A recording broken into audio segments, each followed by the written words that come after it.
For most teams in Birmingham to kick off the season at Swac Media Day, the ultimate goal is to be back here December 10th for the Swac title game. For the Southern Jaguars, that dream has been wiped away before a single snap this season. When we were informed about it, it was pretty disappointing. You know, it's nothing that we can do to change it or control it. All I can do is lead by example, go to class and push guys to go to class. You know, we're definitely going to do a better job at that so that we don't ever be in this predicament again. But the head Jag isn't ready to give up on the end of the year prize just yet. Well, I'm not going to tell them they can't go to the championship so far because I'm still holding out hope that the chancellors and the president will revisit that thing and decide to allow Jackson State and Southern, if they play well enough to go to the championship, to go. Whether they can or whether they can't, these Southern Jags aren't dwelling on the championship game.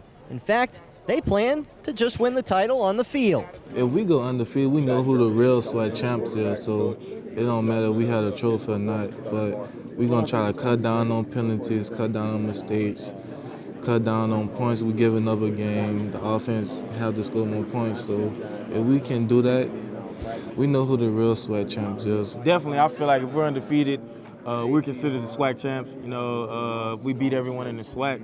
And it's definitely a possibility that we can go undefeated if we do our job as a team and as a unit. Yeah, an undefeated season is probably unlikely for Southern football this season, especially coming off a 2-9 campaign a year ago. But the motto on their media guide is revive, rebuild, and restore. Yeah, Stump Mitchell wants to bring pride back to Jaguar football. Well, I think that's a pretty good slogan, to tell you the truth, for Southern University. I mean, we have a new president, we have a new chancellor, we will have a new AD. We got a lot of things that's going on. We got new coaches, we got new players. That's what we're trying to do with the whole university, and the football program is a big part of that. We have to get the fans back in the stand. Mitchell's restoration and revival of Southern football started a year ago when he began playing some of his recruits and younger players in the hopes that the team would grow together. And they believe the 2011 season will be the next step in the Jags rebuilding process. We did have a lot of young guys, and it's still guys from the Pete Richardson era, and we've gelled together a lot better, you know, just with time, you know, and effort.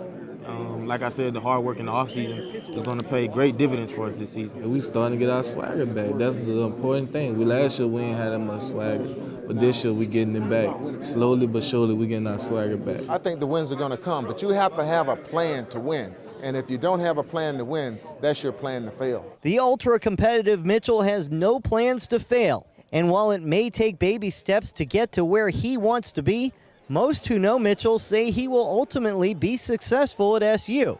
And it may all work out for the Jags that when they are eligible to play in the Swac title game again, Mitchell might also have a team talented enough to reach that ultimate Swac goal. In Birmingham, Paul Boron for CST Tonight.